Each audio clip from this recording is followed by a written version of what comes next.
ومن الرباط ينضم إلينا أيضا للحديث حول هذا الموضوع الناشط الحقوقي الدولي والإعلامي الخبير بالشأن المغربي مدير عام مؤسسة أنباء إكسبريس الأستاذ عثمان بن طالب، معتبرا أن ما قيل عبر وسائل الإعلام العربية والأجنبية هو محض الافتراء والكذب. بخصوص هذا الموضوع ديال السفينة الإسرائيلية، أولا قبل كل شيء لابد من الإشارة لنا نقطة جد مهمة.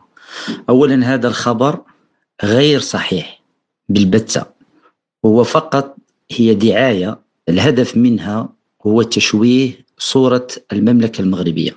الموقع الذي أصدر هذا الخبر هو موقع معروف لدى انتمائه إلى اليمين المتطرف الإسرائيلي، ومن بعده قامت مجموعة من المواقع بصراحة التابعة إلى النظام العسكري الجزائري وقاموا بدعاية، وهذه ليست هي الأولى، سبقها دعاية أخرى بأن ما يقارب 4000 جندي مغربي يشاركون في الحرب ضد الإخواننا الفلسطينيين في قطاع غزة.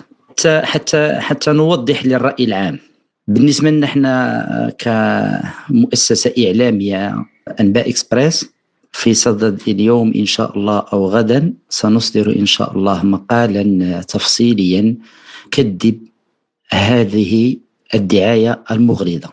هذه الدعاية تكاثرت طريقة أخرى، حاولت مجموعة من الجهات الإسرائيلية الاستهداف المملكة المغربية بسبب أولا رفض قبل 7 أكتوبر رفض استقبال نتنياهو من طرف العاهل المغربي ومن طرف المملكة المغربية.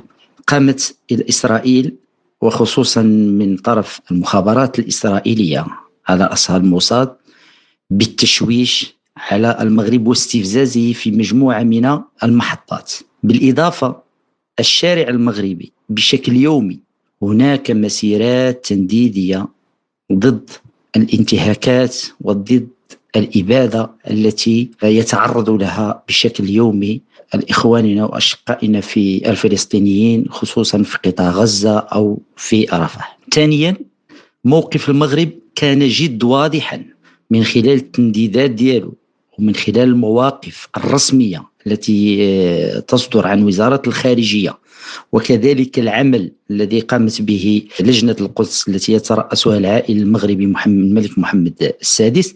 هذه كلها أمور استفزت الإسرائيليين وساهمت في الترويج إليها الدعاية الجزائرية بحكم المشكل الحاصل ما بين المغرب والجزائر، وكذلك الصراع في مجموعة من الأمور السياسية ما بين البلدين. فبالتالي هذه دعاية مغرضة، والمملكة المغربية في طريقة تناولها مثل هذه المواضيع لا تتسرع في الردود. كانت هذه مداخلة الناشط الحقوقي الدولي والإعلامي الخبير بالشأن المغربي مدير عام مؤسسة أنباء إكسبريس الأستاذ عثمان بن طالب، شكرا جزيلا لك.